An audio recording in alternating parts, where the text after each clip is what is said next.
এই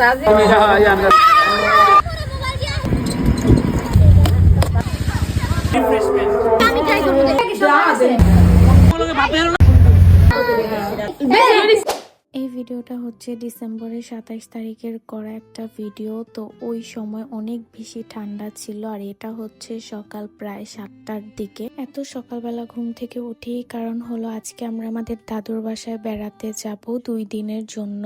তো এই জন্য অনেক সকাল সকাল ঘুম থেকে উঠে পড়ি, আর আমরা প্রায় অনেক বছর পরে যাচ্ছি। তো এই দিকে শাওয়ার নিয়ে আমরা রেডি হচ্ছিলাম, আর আমরা ভেবেছিলাম সকাল 10টার মধ্যে আমরা বেরিয়ে পড়বো, কিন্তু আমাদের বের হতে হতে প্রায় 11:30 12টার মতো বাজে, কারণ ওই দিন অনেক বেশি কুয়াশা ছিল, সূর্য একদমই ওঠেনি, যেই কারণে আমরা দেরিতেই বের হই বাসা থেকে। এইদিকে সবাই জুতা টোতা পরে রেডি হচ্ছিল, এখনই সবাই বের হবে। আর যাওয়ার সময় এক একজন মাহিরাকে খালি কোলে নিচ্ছিল, কারণ হলো 2 দিন ওকে দেখতে পারবে না কেউ, এই জন্য। যেহেতু শীত অনেক ছিল এই জন্য শীতের জামা কাপড়ে অনেকগুলো ব্যাগ হয়, আর আহাদ এদিকে একটা ব্যাগ নিয়ে রেখেছিল। দেন আমরা বাসা থেকে বের হয়ে চলে আসি লঞ্চ ঘাটে, আর এদিক থেকে লঞ্চে ওঠে 1 ঘন্টার মতো লাগে আমাদের ওইদিকে যেতে কম সময় লাগলেও আমরা প্রায় 10 বছর 5 বছর পর পর একবার যাই, কারণ আমি আর আমার ভাই বোন সবাই পানির পথটা অনেক বেশি ভয় পাই পানি দিয়ে কোথাও যেতে।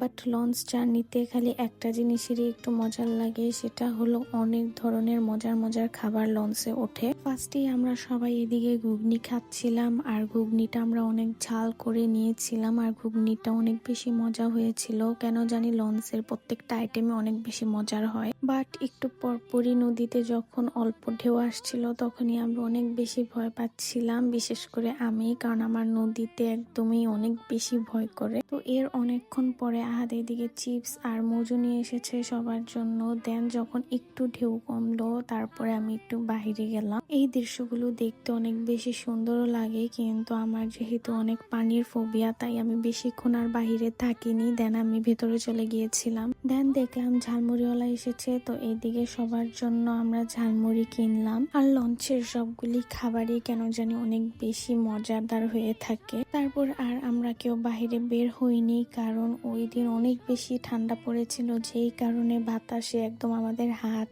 মুখ সবকিছু অনেক ঠান্ডা হয়ে গিয়েছিল। তো লঞ্চ থেকে আমরা একটু তাড়াতাড়ি নেমে যাই, কারণ আমাদের অনেক বেশি ভয় লাগছিল। দেন নেমে এইদিকে একটা অটো নেই, আর অটো দিয়ে দেন হলো আমরা যাই। গ্রামের রাস্তার এই দৃশ্যগুলি অনেক বেশি সুন্দর হয়, কারণ 2 সাইডে একদম খাল থাকে আর গাছপালা থাকে, তো দেখতে অনেক বেশি সুন্দর লাগে। দেন এসে এইদিকে সবার সাথে দেখা করি, তারপরে ফ্রেশ হয়ে বসেছিলাম অনেকক্ষণ। দেন হলো এইদিকে লাঞ্চ করলাম, লাঞ্চ করে একটু ফ্রেশ হই। দেন আমরা বের হই এদিকে ওইদিকে হালকা একটু হাঁটাহাঁটি করার জন্য। এই পুকুরের পানিটা একদম এই সিঁড়ি পর্যন্ত ছিল, কিন্তু শীতের দিন যেহেতু এটা শুকিয়ে গিয়েছে, আর এদিক থেকেই নাকি মাছ ধরা হবে। তো বাড়ির পিছনে অনেক বড় একটা মাঠ ছিল, তো সবসময় আমরা গেলে এইদিকেই অনেকক্ষণ যাবত থাকি। দেন বাকি কাজিনরাও আসে, আর এইদিকে আমরা 1-2 ঘন্টার মতো ছিলাম। আর যখন বর্ষাকাল হয় তখন নাকি এটা একদম পুরা পানিতে ভরে যায়। সাইডে এইদিকে হলো লাউ পাতা ধরেছিল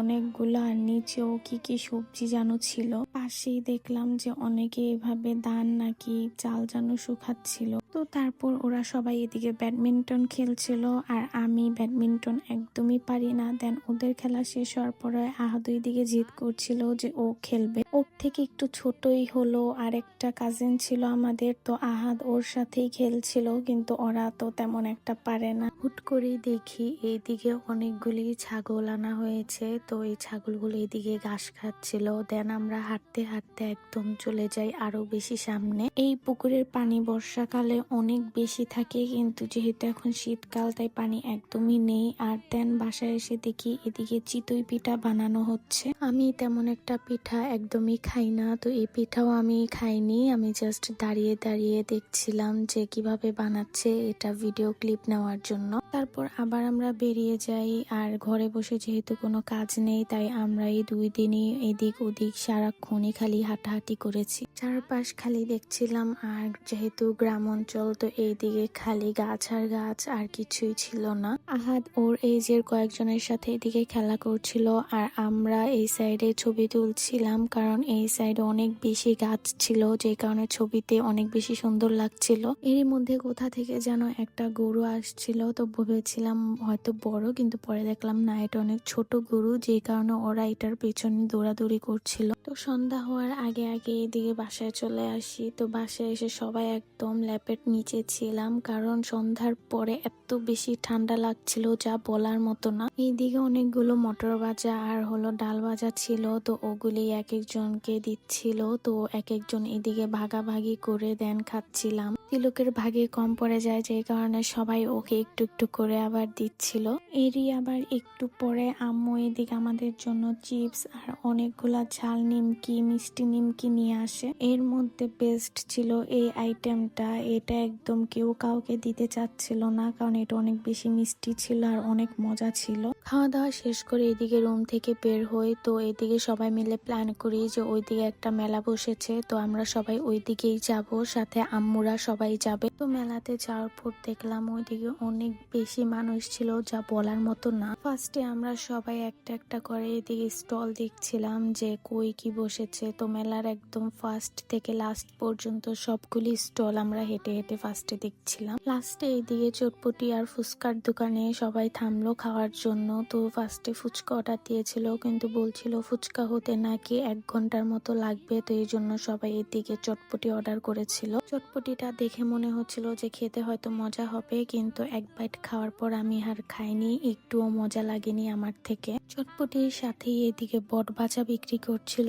তো এই জন্য ফার্স্টে 1 প্লেট বট ভাজা নিয়েছিলাম, আর বটটা মজা ছিল, যেই কারণে সবাই এক এক করে আবার বট নিচ্ছিল। তো খাওয়া দাওয়া করে বাসায় আসার সময় এইদিকে আবার সবাই চা খেতে বসেছিল, আর বলেছিল যে চাটা নাকি অনেক বেশি মজার হবে, কিন্তু চাটা একদম পানিসাত ছিল, একটুও দুধ বা চিনি ছিল না। চা খাওয়ার পরেও এদিকে অনেকক্ষণ আমরা দাঁড়িয়েছিলাম, কারণ আম্মুরা এদিকে কথা বলছিল, যে কারণে আধা ঘন্টার মতো এদিকে দাঁড়িয়ে থাকতে হয়। আর যত বেশি রাত হচ্ছিল তত বেশি শীত বাড়ছিল। তারপর সবাই বাসায় চলে আসি, আর বাসায় এসে সাথে সাথে সবাই কম্বলের নিচে ঢুকে পড়ি, কারণ হাত পা সবকিছু একদম ঠান্ডায় ফ্রিজ হয়ে গিয়েছিল।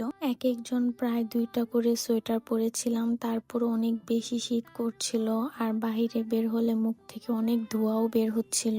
বাট আমার শীতের দিনে যত বেশি ঠান্ডা পড়ে তত বেশি ভালো লাগে। তো আজকের জন্য এতটুকুই। Thank you so much for watching.